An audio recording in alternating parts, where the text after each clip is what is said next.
And we're going live right now. Hi, good evening, everyone. I am Voel.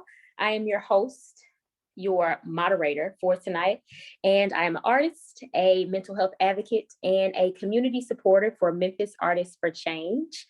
I will be moving us forward in our conversation, and I'm going to open the floor to introductions, starting with candidate Clay Bibbs.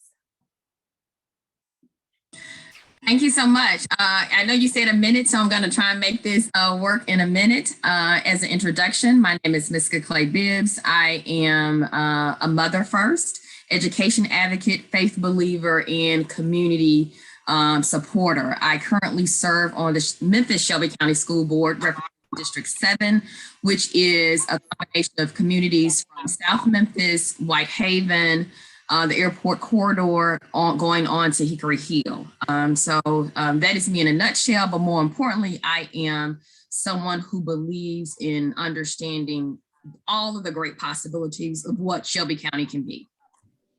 Awesome. I'm going to open the floor to candidate Sugarman. Thank you for providing this platform. So many times individuals do not know who's running and the issues or their powers that be. I'm Erica Sugarman. I'm running for Shelby County Commission District 12.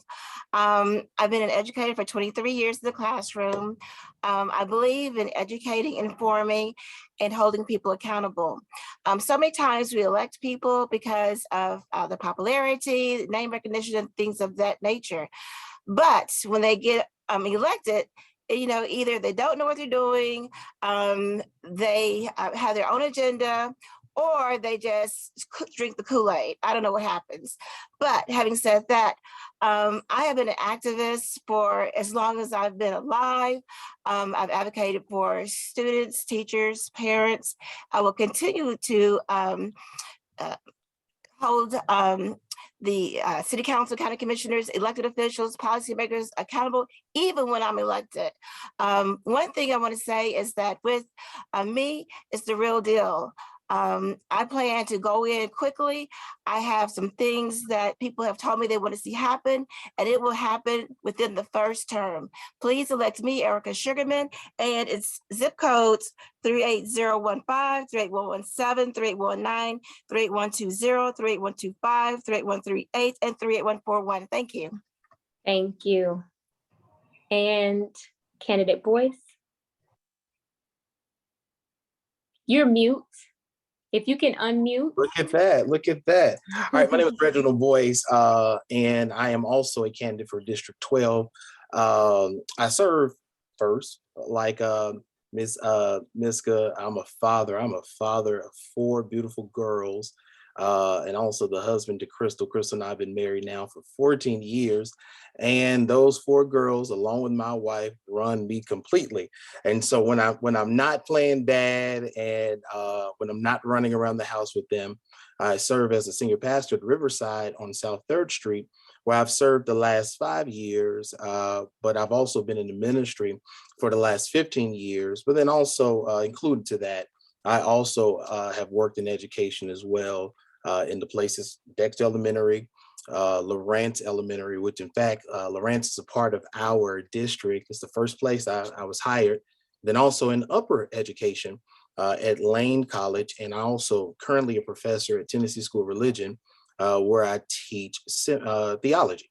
And so I just really believe in empowering people. And so I thank you for this platform, because this is how people are empowered. They get to hear the ideas and the questions and the thoughts of people. And I believe, that everyone that's a part who has a heart for public service, I believe, they should be applauded.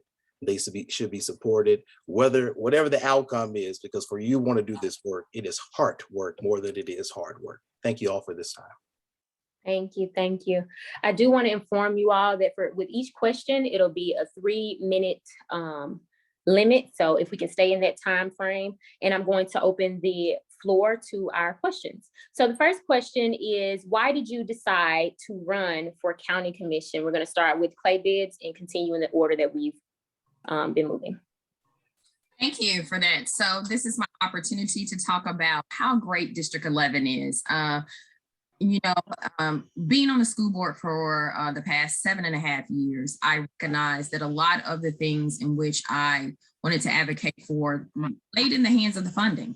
And when you have questions around funding, county commission actually is where most of the dollars come from, other than the state of Tennessee.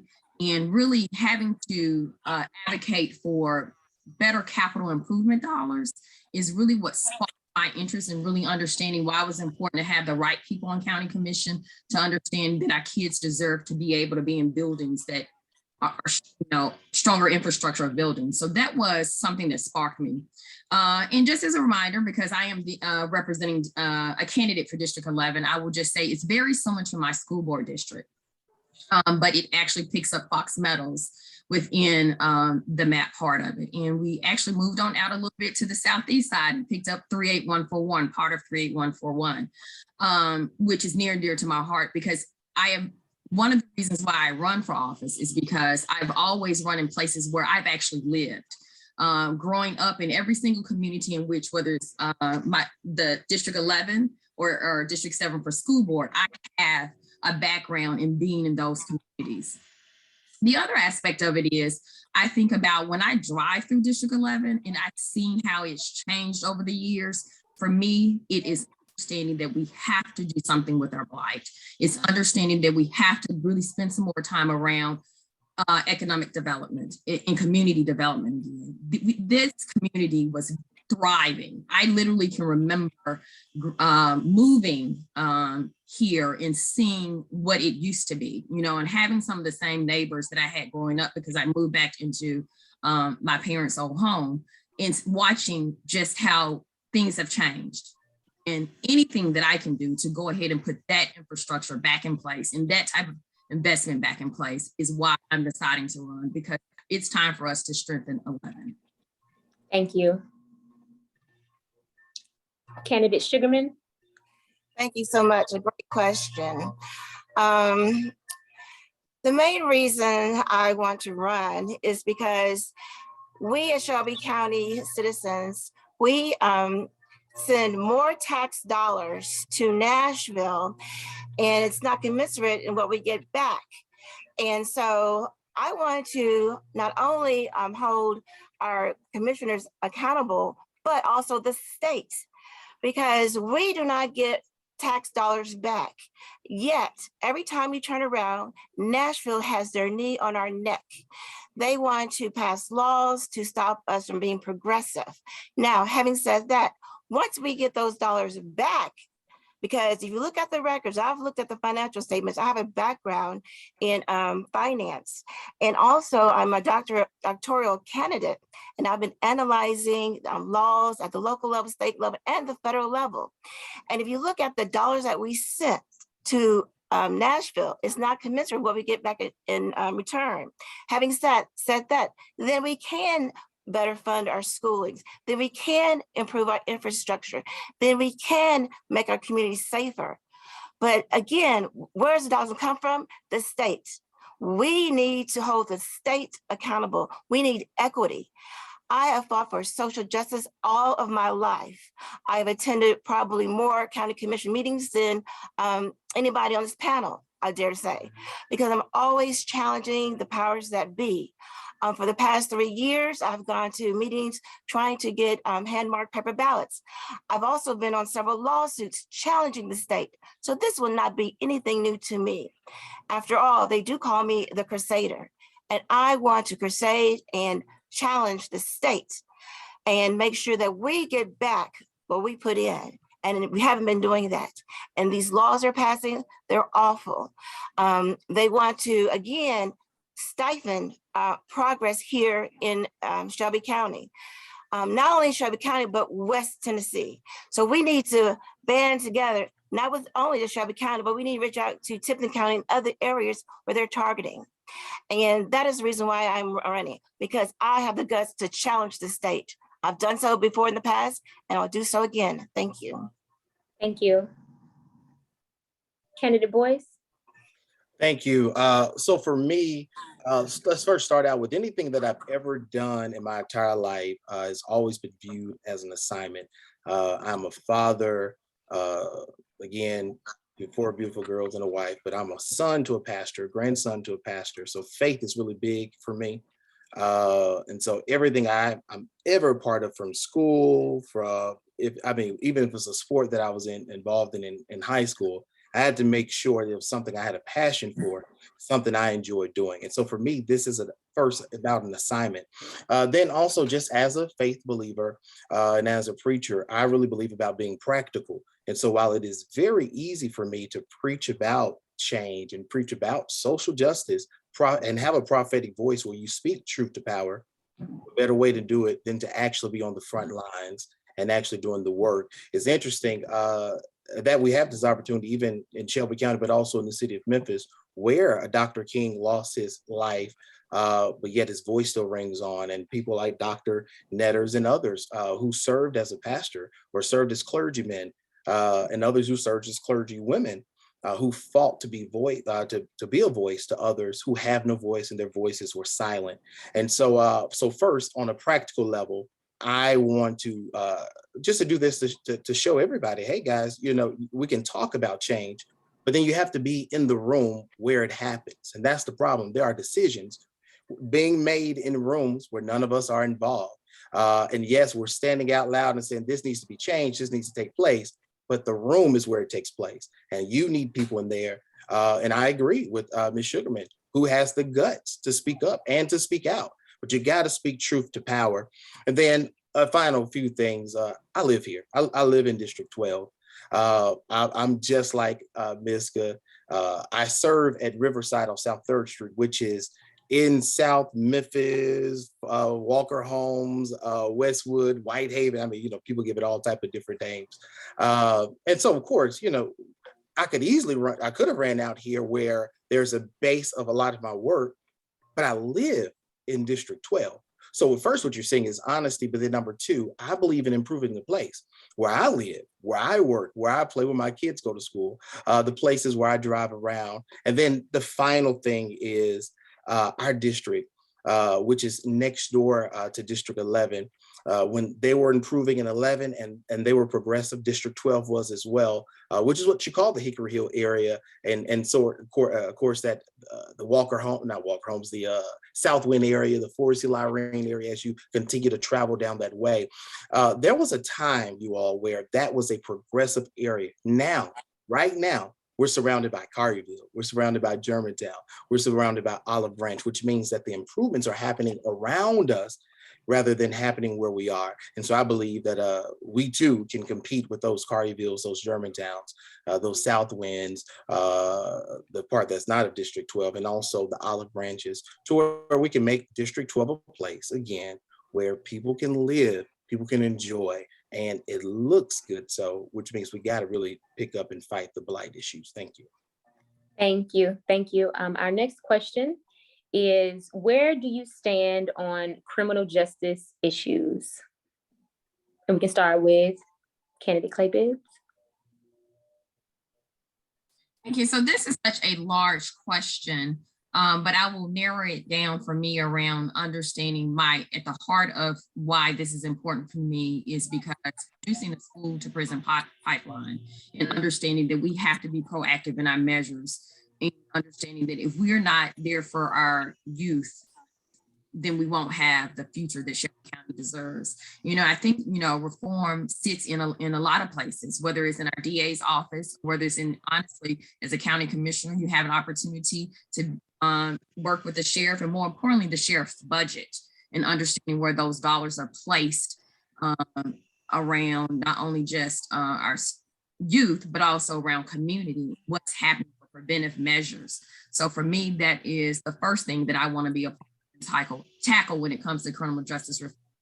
And also, there's an opportunity to really look at the numbers and understanding when people are put in jail for crimes in which the time does not match the crime. There's an opportunity there for us to really narrow in around what is this doing to Shelby County? What are we doing to our citizens?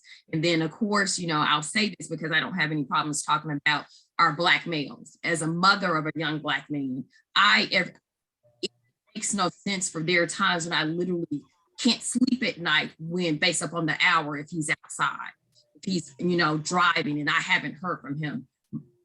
As a mother living in Shelby County, and we are 50, 51, 52, my math may be off, years from the time that MLK has passed, we're still living in that same type of thought around our young Black men.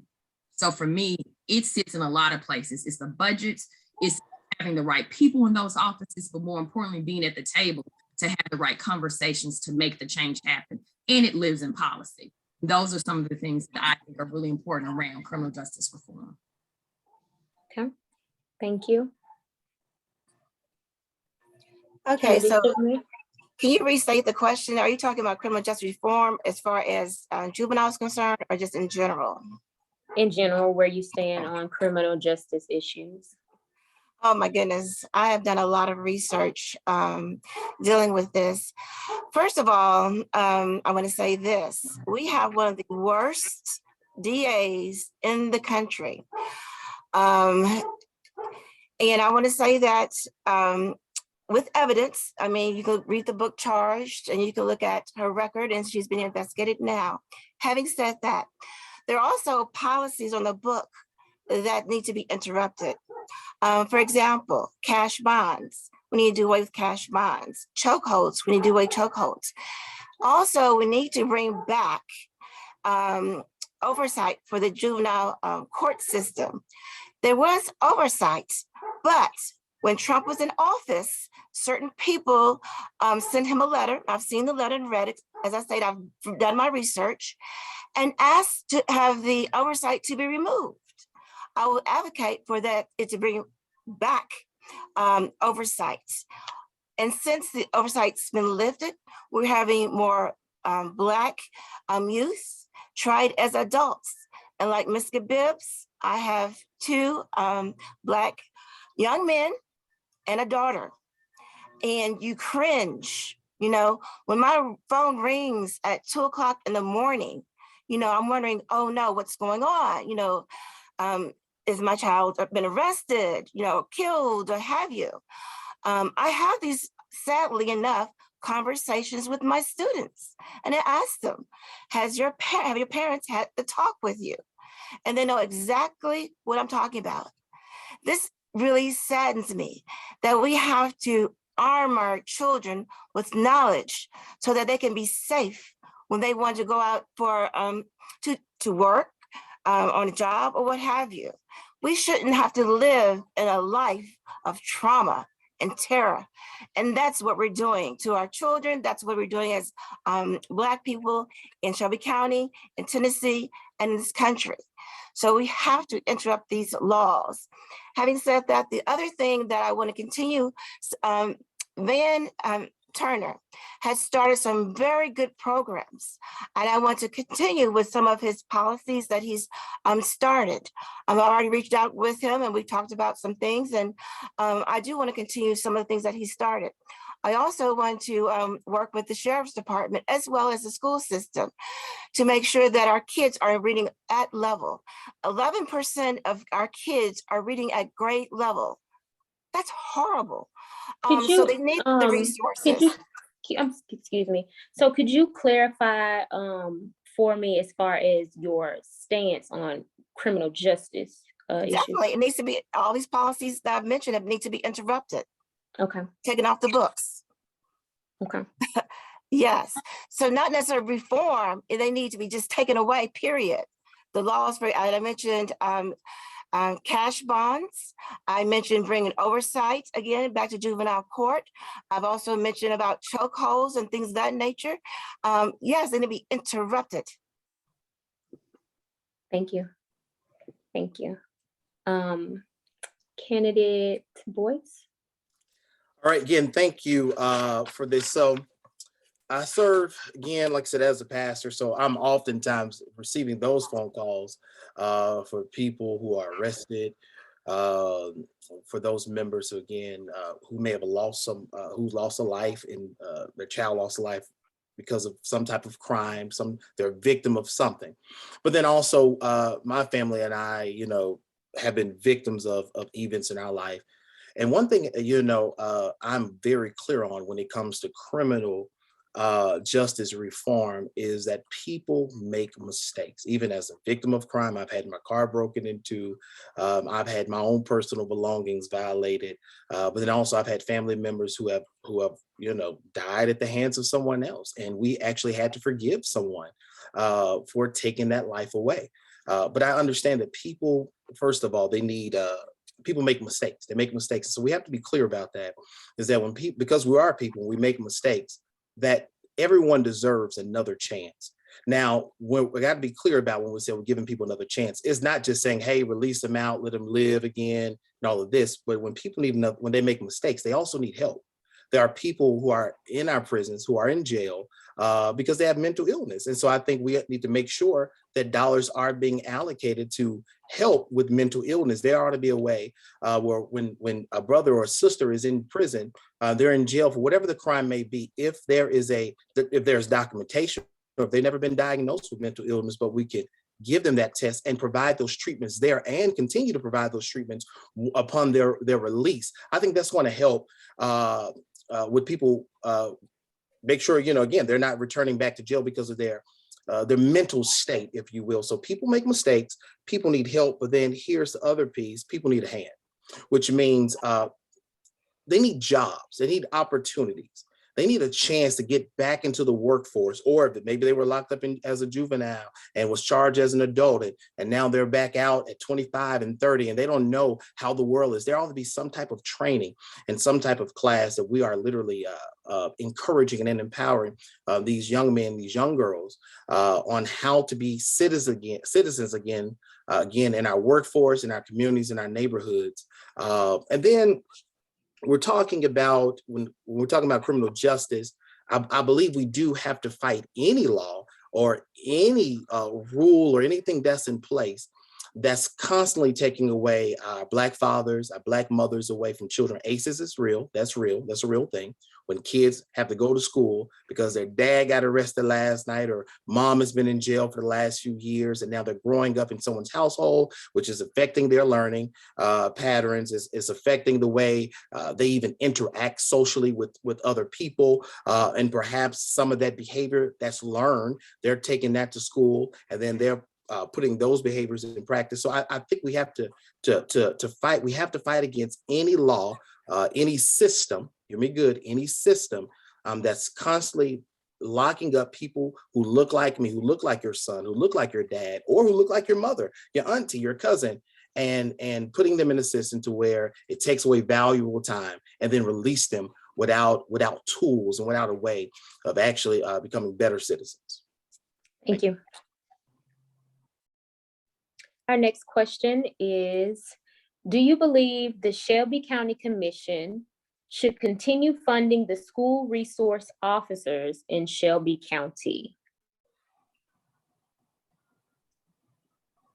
I'm gonna go back and I guess going into our natural order. Having just lived this conversation, I think for me, it's a no. But what I recognize in living through it this past year, I guess it was January, February, all these days run together. The reality of it is it takes both the Shelby County Commission and Memphis Shelby County Schools to work together on this issue in order for us to get there.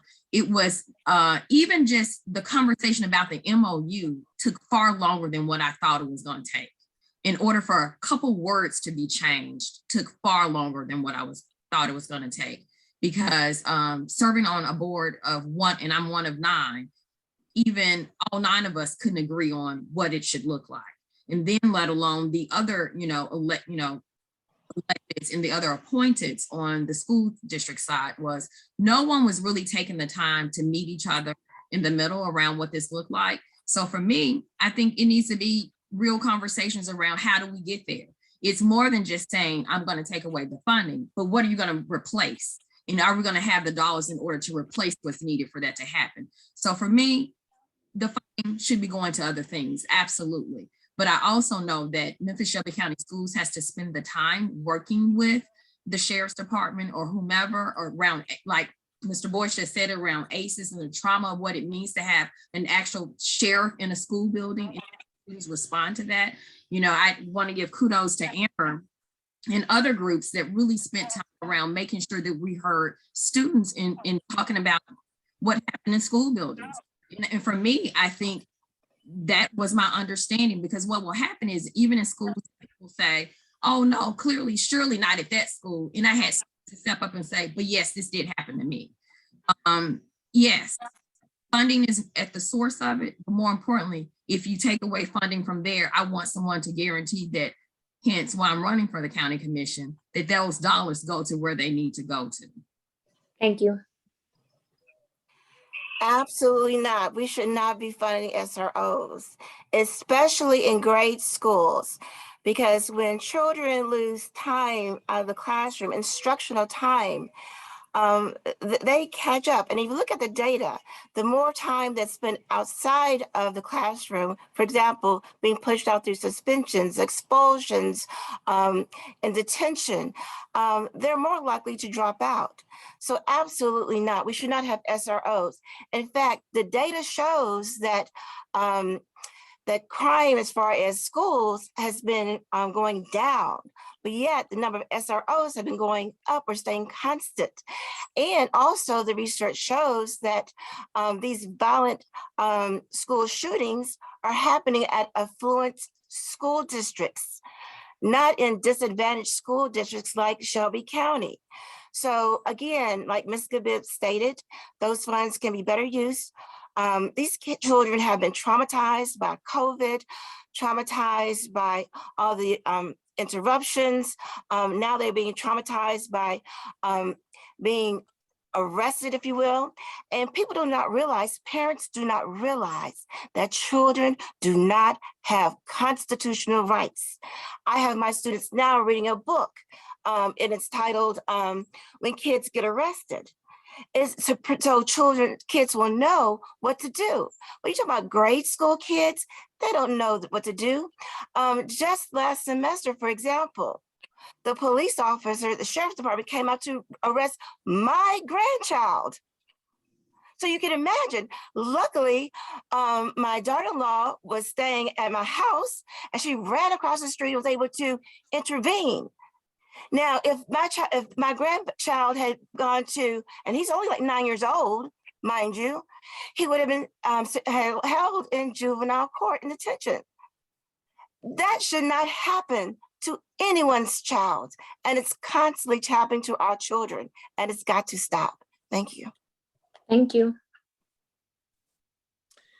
Yeah, so we should not fund them. I will also give you my experience is a bit different when I was in school. I graduated from Bolton High School. We had a resource officer at Bolton who was a sheriff, Sheriff Rovery. And again, it was a positive relationship there. However, I have seen lately in the past few years, and probably in the last 10 years, while the presence of an officer, a sheriff, is not always a positive thing. Now, I've seen it work before when I was in school, but that was in 2006. I graduated high school in 2006. So I've seen it can work if it's done in a healthy way. But right now, what we've experienced in the last 10, 12 years is not healthy whatsoever. In fact, trauma is real, PTSD is real. So when these kids are going to school and they see an officer or sheriff with a badge, with a gun, or the way they're dressed, it is a reminder of whatever experiences they may have had with their relatives or with the police officer that pulled them over. And so, of course, that trauma, that PTSD will affect that learning environment. It will affect their educational time, their instruction time. Now, what should take place? Safety. Our schools deserve safety. Our kids deserve to be safe.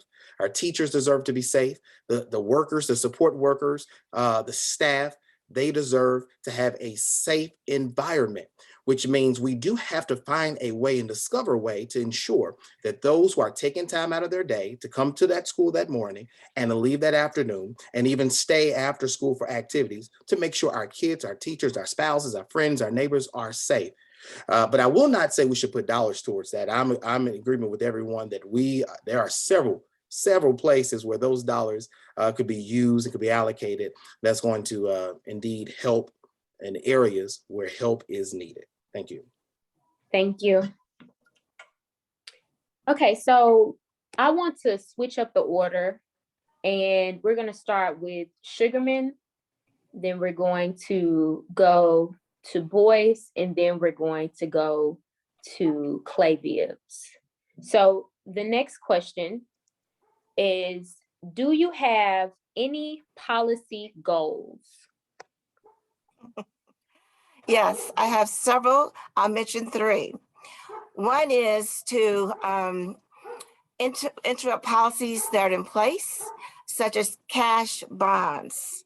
The other one I want to look at is I would like to put a referendum on for voters to vote on as far as term limits for school board members. They do not have term limits, and parents and teachers are advocating for that. And the other thing would be to bring back juvenile court oversight. We need that desperately because we have too many of our children being tried as adults. Thank you. Thank you. Absolutely. The biggest one for me is more so in housing.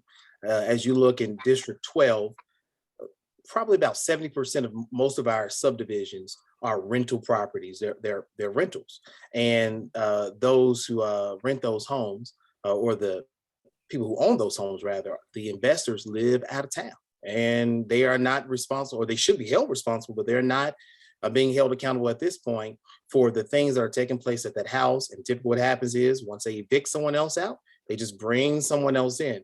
And so I think we should hold all these investors accountable, and we ought to put something in place that makes investors think twice about buying up our property. Of course, when the investors are out of town and they're buying up our property, your child, my child, our grandchildren will not have any homes that they will own in the next 20, 30 years if the investors are coming. And then the second thing is, there's a renting cycle, again, that's taking place in District 12. And so we need to find a way to break that renting cycle, because what happens is when people are renting homes, and as we've seen this past few months, there's a house, several houses in our neighborhood that went up $500 in rent, which means now they can't afford that home. So now they have to go look in another area, which means if they have little kids, they have to move their kids from that home, and now their kids have to attend another school, or they go through the process of not being honest and say, hey, we live at this address, but really, and now the kids are traveling 20, 30 minutes to school. And so I think we need to find a way to educate people, and really it takes this on a state level to where when people want to become homeowners, teach them, how to be community partners, right? How to love your neighborhood. One thing about District 12, what I always admired, my family grew up in this area. My wife's family grew up in this area. So I remember when Hickory Hill was the face of the middle class, if you can recall that, where it was before you can get to a Collierville or a Germantown, Hickory Hill and on upward to Forest Lyrene was the place where people that look like me and look like you would go there and live and find the ways in a better environment. What was happening now with this renting cycle, you have people who are transported and transplanted from other areas. They're getting more money, which is a good thing. They get out there, but the problem is once they're there, HOAs are new to a lot of our neighbors. And so when they get into a neighborhood and they have an HOA, they don't know, that, hey, if I don't cut my grass, I'll get a fine. Or if I don't do this, if I don't do that, I'll get a fine. So I think we should educate our brothers and sisters on how to become homeowners and help them become homeowners as well. So I'm really serious about that, because if we can find sustainable living, a place for our kids to grow up in a home, I really believe it's going to help them become citizens that are mature, citizens that will retain their talent here in our city, in our county. And of course, again, just make our county a better place. Thank you. Thank you. Thank you. I actually agree with both the candidates from District 12, because they said some things that are part of my list as well. So even when I think about the idea of blight, it is attached to the idea around what home ownership looks like, and how you do have investors who come in the community who also are not held can't be held accountable in the same way as someone who actually is living in community. So for me, out the gate, it will be stronger policies around how we handle blight, which then will lead to stronger policies around what community development and economic development opportunities look like in 11, because when you think about traveling just down Winchester, whether you're going from the Whitehaven Inn on down to where it stops for me in 11 is Hickory Hill, or could be Ridgeway now. And thinking about it from that standpoint, just the change over the years you've seen. And a lot of that has to do with literally people treating the community like it is the trash can.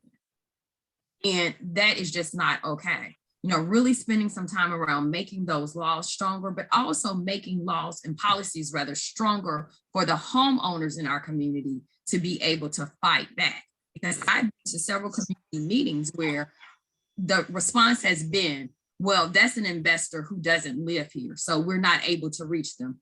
Or it's someone who will respond in writing, but they don't show up to do what they're supposed to do with that piece of property. So for me, that's really important.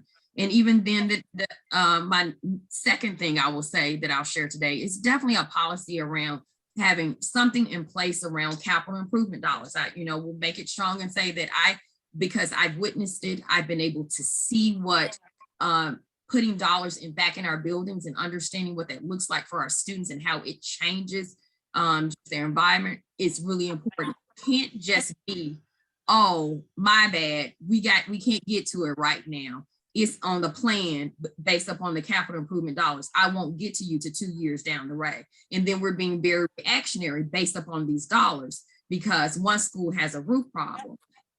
But then our kids deserve new buildings. Our kids deserve the best in resources. So for me, I want to have a stronger policy in place around how do we truly handle the infrastructure for capital improvements for our schools.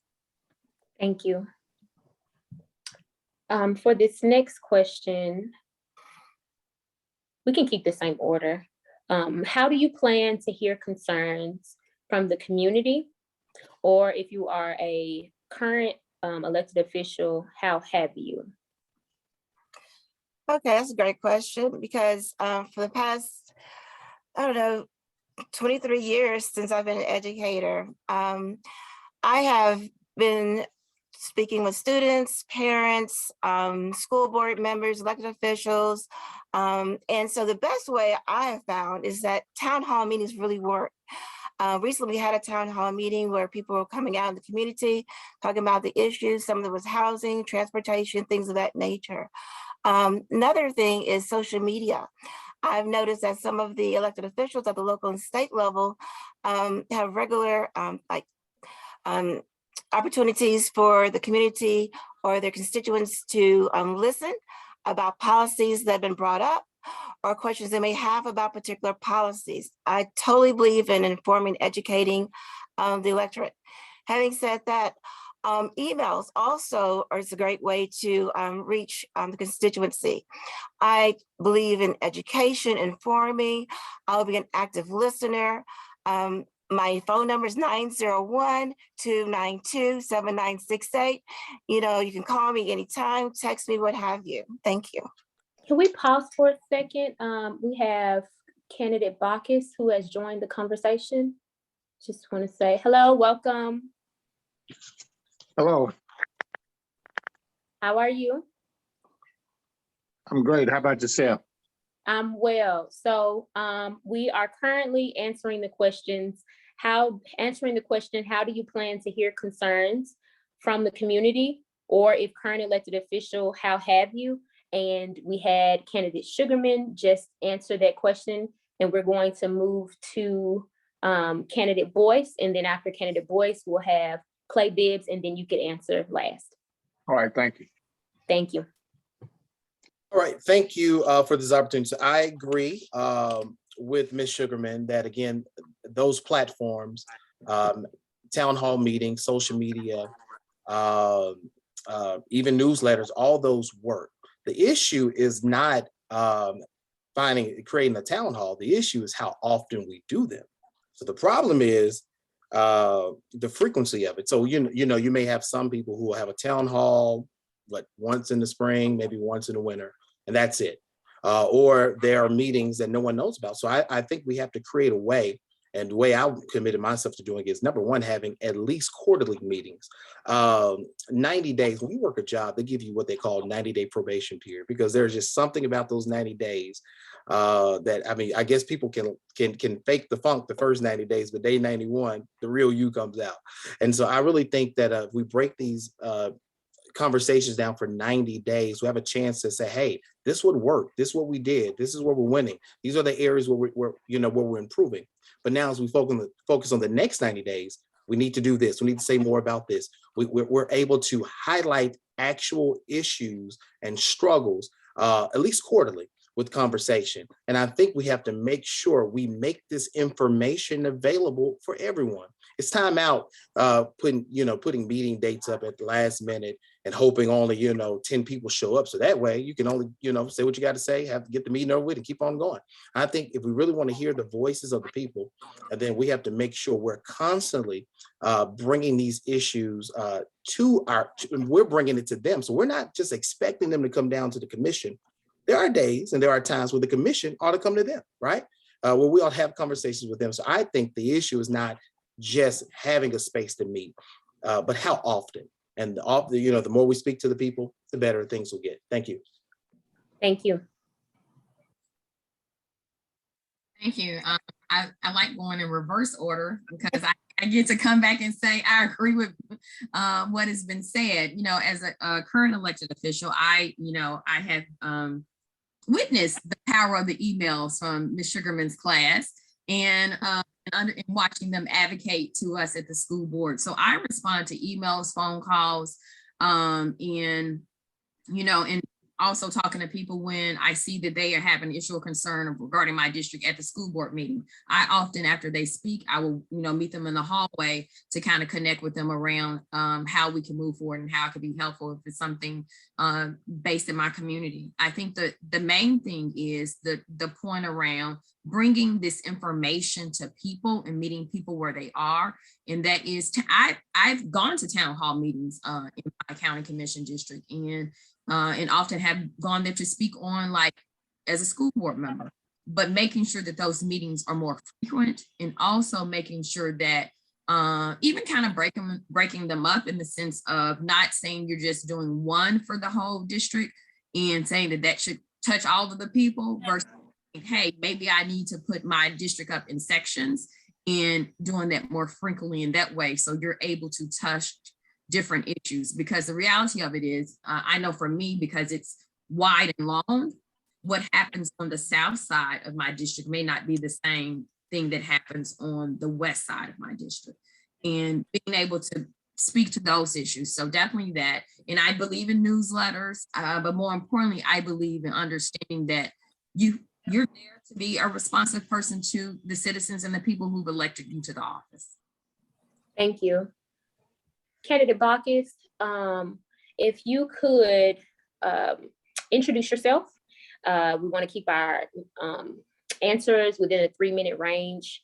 And if you need me to repeat the question, I can. Well, I'm going to repeat the question. How do you plan to hear concerns from the community? Or if elected official, how have you?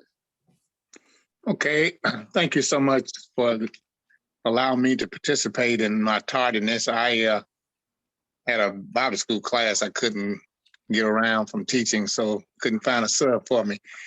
But communication is very key in any process. Can you introduce yourself? I'm sorry. I'm James Bacchus, candidate for District 12, Shelby County Commissioner.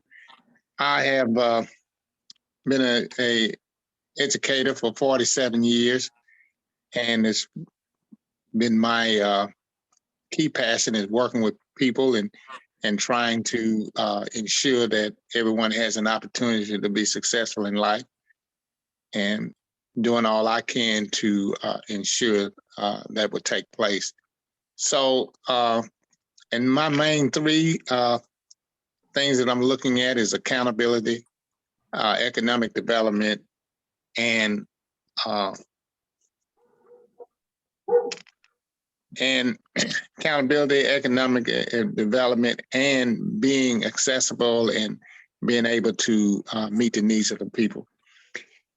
One of the things as far as communication goes, and there's nothing new I can say beyond the other three people that spoke ahead of me, but I do believe touch is very important. So that's how you have to ensure that communication goes through, is you figure out how you're able to touch people. All the social media outlets are certainly a great tool.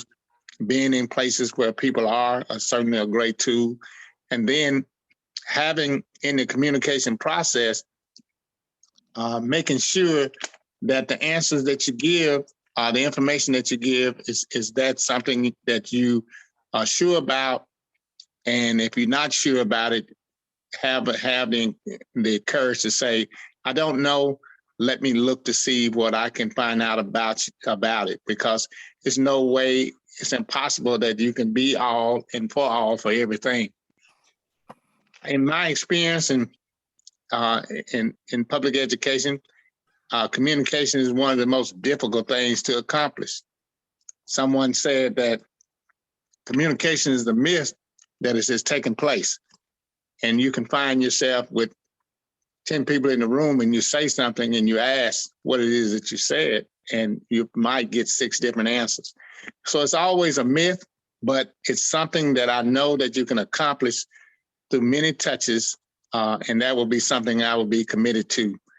One of the things that I have always prided myself in is that reaching back and being accessible, and making sure that if somebody is trying to reach me, I can do it within 24 hours. Thank you. Mhm. Okay, so our last question would be, well, actually we have 2 questions. Miska, this question is specifically for you, since you are a current official. This question is, as a current school board member, what skills do you feel best will translate into the role of a county commissioner? Great question. Number one is understanding when you're serving on a large body, you are one person, but in order for any type of change to happen, you better get to those other people to bring them along the way to make the change happen. I'll give the example of this. So on the school board, we have 9 people. In order for any pass, you have to have 5 votes. So that really is understanding that you have to bring people along the way with you in order for the change to happen. On the county commission, there are 13 people who serve. So you got to get to the 7 in order for that change to either move forward or for something to say, hey, we need to send it back. And for me, just understanding that in the negotiation skills of being able to communicate with all, even people that I may not necessarily agree with, but understanding that I have to have those hard conversations with them so that real change can happen, I think is a skill set that I am looking forward to bring with me. Then the other thing about it is also understanding that it's a marathon and not a sprint, but you can also figure out how to make it somewhere in the middle. I agree with Ms. Sugarman when she stated, like, in her term, if she wins, like in the term, that she's going to get some things done in those first term years. And you have to really approach it that way, and understanding what you can have happen in the first 90 days, like Mr. Boyce referred to, versus like, is this something that can happen within the first 6 months or within the first 2 years? So for me, having, served for the past 7.5 years, I get that. And also understand around who do you go to the right person, and actually for this to move and get the real information. So I'm looking forward to be able to take that skill set to the county commission. Okay. And then this is another the last question geared towards you, is why did you choose not to seek re-election as a school board member why did you choose not to seek re-election as a school board member and instead run for county commissioner? So actually, I did run for a re-election for school board in 2020, and this opportunity happened for 2022. I had already decided that I was not going to run in 2024 for school board, just because, honestly, I'm going to be, Ms. Sugarman brought it up. I do think there should be a time when you have said, I've done this, I've done what I can do, so that you can move on, either move on or go on to something else, because it also is a type of time and thought around the work. When even in a job, you know, you may have been in that job for a little bit over the time in which you should be in, you begin to probably not be as effective. So for me, I understood that my passion, having served, you know, for almost 8 years on the school board, my passion is community, because really in serving, I saw that our kids can't be great if their families aren't great. I saw that our kids can't be great until the community is greater. I saw that our kids can't be great until we spend some time on looking at what the infrastructure looks like in the communities in which they're going to school. So we were touching children, but all of the problems that we were touching were things that as a school board, we really didn't have the responsibility for. And I saw myself being more in situations around, no, that's a county issue. No, that's a state issue. No, okay, I need to do this instead. And I saw myself spending time around that in order to make the children that are served right. So I figured it was time for me to move in that direction. Thank you. Candidate Bacchus, I know you came in late. I do want to ask, do you have any policy goals?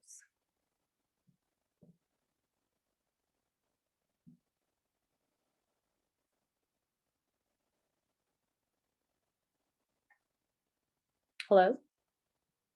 I'm sorry, I wasn't mute. I didn't unmute. I'm sorry. I was saying I do not have a specific policy goal that I have in mind right now. I cannot speak to what I really don't know. It's been my heart to run for this position. I feel that I can make a difference and can push things forward as related to policy and things of that nature. But I do know under these three factors that I talked about, accountability, equity, and economic impact, is three things that I see that are needed in the District 5, District 12 community. And I know those are issues around that would eventually drive policies, systems, and processes and things of that nature. Okay, and then one more question. Do you believe the Shelby County Commission should continue funding the school resource officers in Shelby County School? I do believe that there's a need for resource officers, but I think the model, my position is around the model. Resource officers, in my vein, should not be like a police force.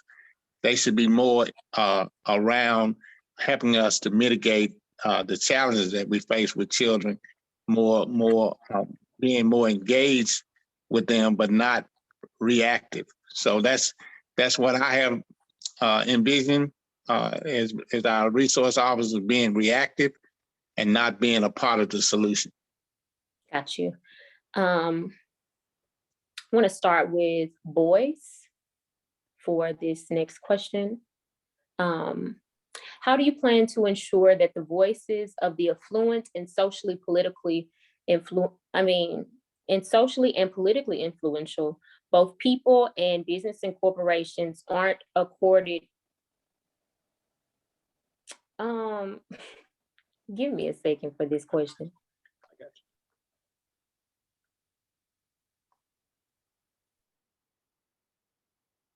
you. Okay. Okay, so how do you plan to ensure that the voices of the affluent and socially and politically influential, both people and business and corporations, aren't accorded more weight than the voices of everyday Shelby County? Yeah.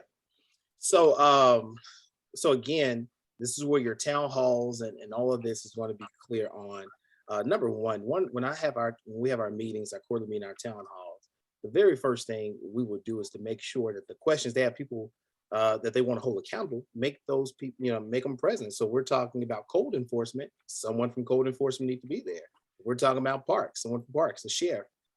There needs to be a representation from the sheriff department. And so actually bringing the faces to each division to our meetings. So that way I'm not providing questions when you have a representative right here. So number one, so I believe if I'm holding people accountable in that stance and in that way, that our businesses and those who are politically affluent, those who are politically, career politicians and want to push their agendas through other people, it's just making sure that, again, that I'm very transparent and I'm very clear that I represent the citizens, the constituents of District 12 that voted me in, and not the people who paid money for me to get into office. I represent both. However, the people who actually voted, we have to make sure that we are holding everyone accountable and that we're clearly making sure these partnerships work together. And so I can't be bought. And I'm clear about that. And I think if I'm constantly saying that out loud, people kind of get the message on that. Thank you. Hope that's clear. Yes. Clay Bibbs? Thank you. Excellent question. I think that definitely lives in the fact that you have to make sure that you are listening to the actual citizens and the constituents and who've elected you to serve, and understanding that you're there to make sure that they are being heard. A lot of times when you think of businesses and corporations, they're just one vote. They're just one person too. They should not outweigh the fact that if you have a group of citizens who believe a thing is what's best for the county, for the community in which they live in, that's the whole point of knowing and understanding where they stand. So you have to respond. You have to also go to them. You also have to ask questions. You also have to be open to hearing feedback and understanding where they stand. The other thing I think I left this out previously around, serving is social media.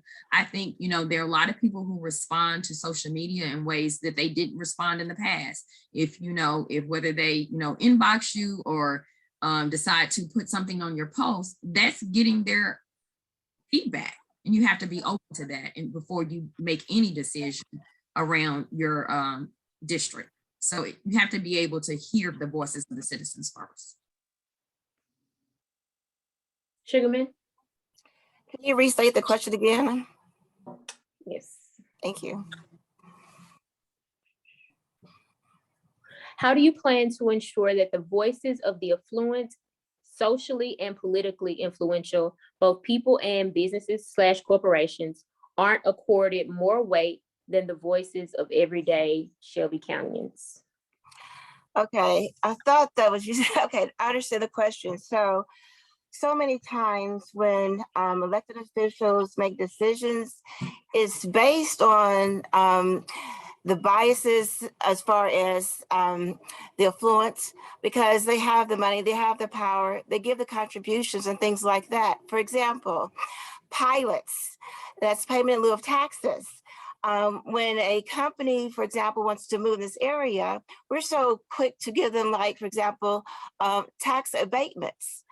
Why? Especially when they're giving, our citizens below a living wage.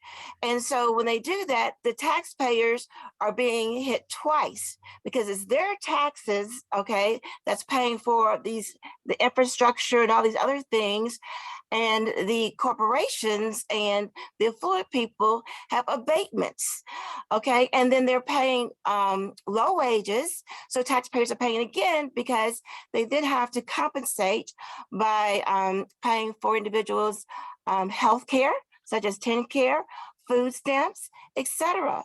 So when we look at giving pilots, tips, and things like that, are we actually benefit? What's the impact on individuals?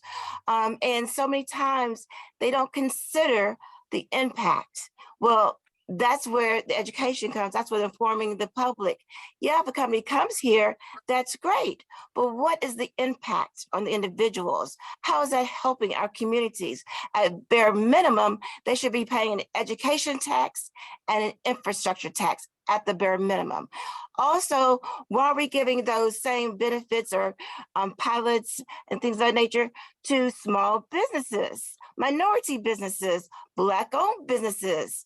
You know, it's a double standard and it's a double-edged sword. And so I believe in social justice as well as equity. And when I'm on the county commissions, those are things that I would advocate for. And Ms. Kabib said something else. She said, you have to garner enough votes to make things happen. Well, I believe that I will be able to have that type of influence as far as getting the votes needed. I go by numbers. I'm a numbers person. Also, you have to have connections, not only locally, but the state and federal level.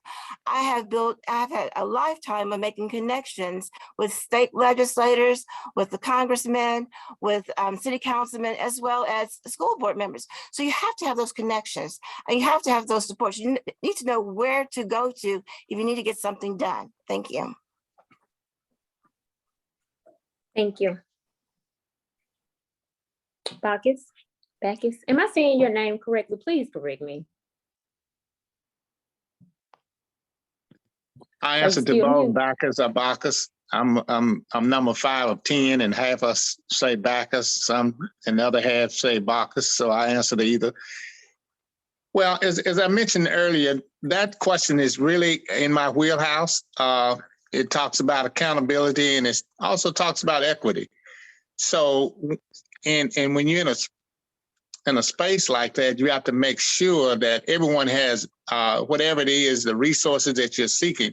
You have to make sure that it's going to get to where it needs to be and touch everyone that it should touch. And then service as well, equitable around service.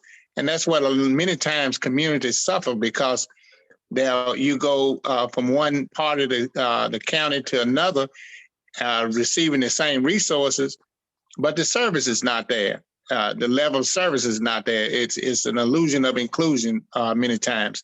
And then around accountability, I think everybody should be held accountable. Candidate Boyce talked about the various departments, bringing them to the table and things of that nature. I think people need to have accountability, and there need to be some measures to speak to the accountability. So that's how I think I would ensure that everyone receives what they should receive based on looking out of those two lenses. Thank you. Okay, guys, our last question. As a county commissioner, what will your top 3 budget priorities be, and why? We're going to continue this. We're going to continue in our same order, starting with candidate Boyce. Thank you. Obviously, education, anything dealing with crime, and then lastly, we'll look at housing for economic development purposes as well. By the way, so public safety, which is in that housing piece for that's fighting blight as well. So just for term's sake, so people can understand what that meant. Got you.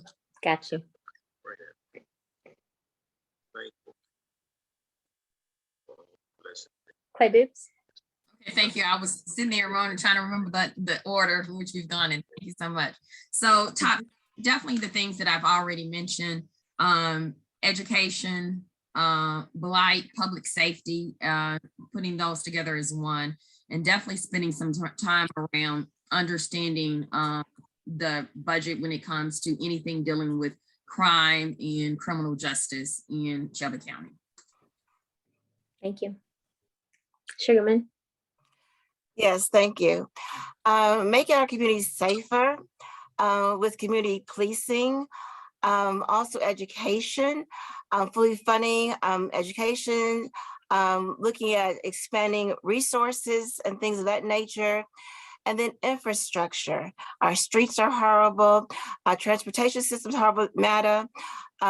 We also need light rails in the city, in Shelby County, and broadband. So the infrastructure.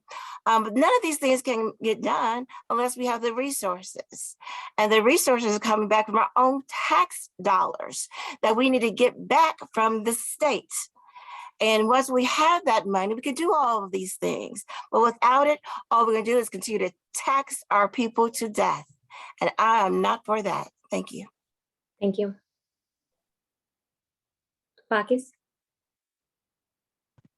Certainly, the three buckets that I will be looking at will certainly be education, economic development, because that's one of the things that I feel that especially District 12 that we're facing is we need to figure out how do we develop and then how we sustain. We're losing businesses in our community, and also we need new businesses to come in to sustain us. And the third thing, I don't know what the budget item line for this will be. How do we engage in families? Because if we're able to support our families in a way that eliminates a lot of the issues around public safety that we're having. So how do we show up our families to making sure that they are okay? And that really impacts our schools. It impacts our community. It basically impacts everything that we do in a community if our families are not there. Everywhere you find a successful school district, a successful economic base, all those things are there. You find that you have successful families. You have families. All those are tied. So I'll be looking at, I don't know how we can legislate, but I'll be looking at how can we invest in our families to lead them to a sense of responsibility around engaging in their own community and taking some responsibility for their own community. Thank you. Thank you all for joining us this evening, giving us your time, informing us through these questions. And that concludes our conversation. Thank you for the opportunity. Thank you. Thank you so much. Bye-bye. Thank you for having us. Good seeing all of you all. A nice y'all for meeting, joining us.